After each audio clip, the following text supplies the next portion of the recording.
मीनाक्षी के लिए थोड़ा सा इंतजार करना होगा, लेकिन हरीश रावत साहब और अभय जी हमारे साथ यहाँ पर स्टूडियो में जुड़ गए हैं। हरीश रावत जी, शेर, गीदड़, उसके बाद चिड़िया, यमराज, घोड़ा, जू के हर जानवर का इस्तेमाल राजनीति ने देखा है हिंदुस्तान में। अब ये चाय वाले को आप लोगों को एहसास तक नहीं है कि बार बार इतना ऐसा मुद्दा आप दे रहे हैं उनके हाथ में, चाय वाले का, और जिस तरह से मणिशंकर अय्यर साहब ने अटैक किया है, जाहिर तौर पर एक बहुत बड़ा मौका है उनके लिए और वो भुना रहे हैं इसको। देखिए, ये देश में खेत वाले भी हैं, खलिहान वाले भी हैं, मजदूर भी हैं, चाय वाले भी हैं, ढाबे वाले भी हैं। ये विभिन्न तरीके के व्यवसाय करने वाले लोग हैं और हर व्यवसाय का हम सम्मान करते हैं।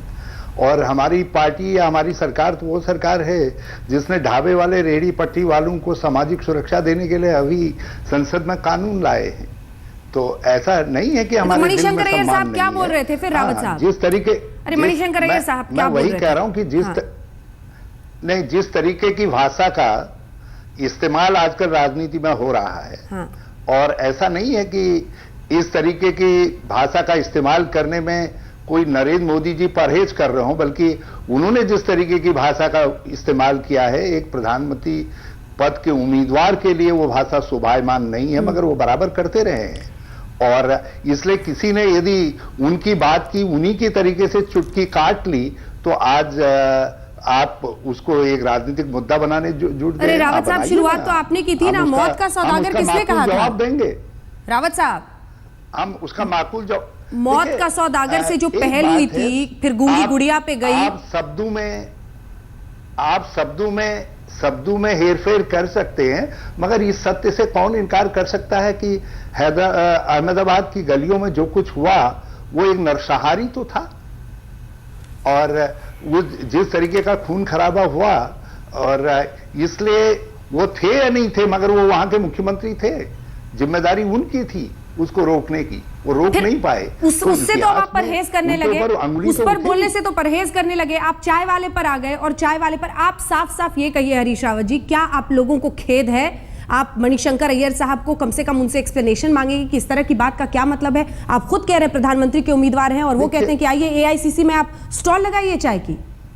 देखिए, राजनीति में नरेंद्र मोदी से लेकर के जितने भी लोग हैं, श्री नरेंद्र मोदी से लेकर के जो भी इस तरीके की भाषा का इस्तेमाल कर रहे हैं, व्यंग्यों का इस्तेमाल भी एक सीमा के अंतर्गत होता है। स्वस्थ व्यंग्य भी किए जा सकते हैं, और व्यंग्य जो है पार्लियामेंट्री प्रैक्टिस का एक हिस्सा है। चलिए अभय साहब, ठीक है, आऊंगी सर आपके पास वापस। व्यंग्यों का स्तर गिरा हुआ नहीं होना चाहिए। हाँ, और उसके लिए दोनों ही पार्टियां उस तरह से जिम्मेदार हैं। अब तो कई पार्टियां हैं, सबका नाम लेना होगा, लेकिन अभय साहब आपसे बड़ा सीधा सवाल है, ये मास्टर स्ट्रोक साबित होगा क्या बीजेपी के लिए? क्योंकि अरविंद केजरीवाल भी, अब महान बनने की तो सबको इजाजत है ना देश में, तो महान बनेंगे वो भी, वो चाय स्टॉल लगा रहे हैं और वो खुद चाय पिलाएंगे जनता को, ये दिखाने के लिए कि देखो मैं भी आपके जैसा, आपके बीच, आपके लिए। देखिए, इस बात के दो तीन पहलू हैं। पहली बात तो मैं ये कहूँगा कि ये चाय वाले के ऊपर हमला और चाय वाले को तिरस्कार से देखना, उपहास के साथ देखना, ये सबसे पहले समाजवादी पार्टी के नेता नरेश अग्रवाल ने शुरू किया था।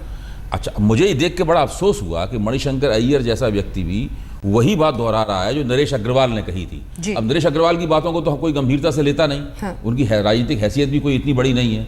अब मणिशंकर अय्यर की हैसियत तो उनसे निश्चित रूप से बेहतर है, बड़े केंद्र के नेता हैं, उनको कम से कम वो बात, वो फिक्रा, वो मुहावरा, वो रूपक इस्तेमाल नहीं करना चाहिए था, जिससे आम जनजीवन की सेवा करने वाला और बहुत कम कमाने वाले एक पेशेगत चाय वाले का उपहास होता हो। लेकिन उन्होंने एक बार नहीं, उन्होंने ऐसा कई बार किया, बिल्कुल कई बार किया। और ये अपने आप में मैं नहीं समझता हूँ कि ये कांग्रेस के प्रवक्ताओं का जो संयम है, उनकी जो मर्यादा है, उसकी शान में बट्टा लगाने वाला काम है निश्चित रूप से, और इसको कांग्रेस को खुल के स्वीकार कर लेना चाहिए। अगर नरेंद्र मोदी किसी अशोभनीय बात का इस्तेमाल करते हैं, तो उसका जवाब ये नहीं है कि उसी लहजे में उनका जवाब दिया जाए।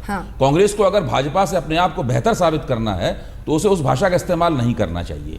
नरेंद्र मोदी खिल्ली उड़ाने के अंदाज में बात करते हैं, मुझे पता है, वो शहजादा वगैरह कहकर खिल्ली उड़ाते हैं, तो उनकी खिल्ली इस तरीके से उड़ाई जाएगी तो वो कांग्रेस के लिए नुकसानदेह होगा, भाजपा के लिए नुकसानदेह नहीं। बिल्कुल, और नरेंद्र मोदी शब्दों को सीढ़ी बनाकर आगे कैसे चढ़ना है, बहुत अच्छी तरह से। चाय वाली चौपाल की बात है, इससे कोई ज्यादा फर्क नहीं पड़ने वाला है। देखिए, हमारे देश की चुनाव अभियान इस सीमा तक आ चुका है कि लोगों ने आमतौर पर अपना मन बना लिया है कि लोग कहाँ क्या करेंगे। अब केवल जुमलेबाजी से जो है आप बहुत चुनाव का माहौल बदलना चाहें तो ये बहुत मुश्किल है, और है ये प्रतियोगिता जुमलेबाजी की। लेकिन सब जुमले ही इस्तेमाल कर रहे हैं, सब जुमले ही चाहे इस्तेमाल कर अरविंद रहे हैं। केजरीवाल हो, चाहे नरेंद्र मोदी हो, जुमलेबाजी से कुछ होगा नहीं।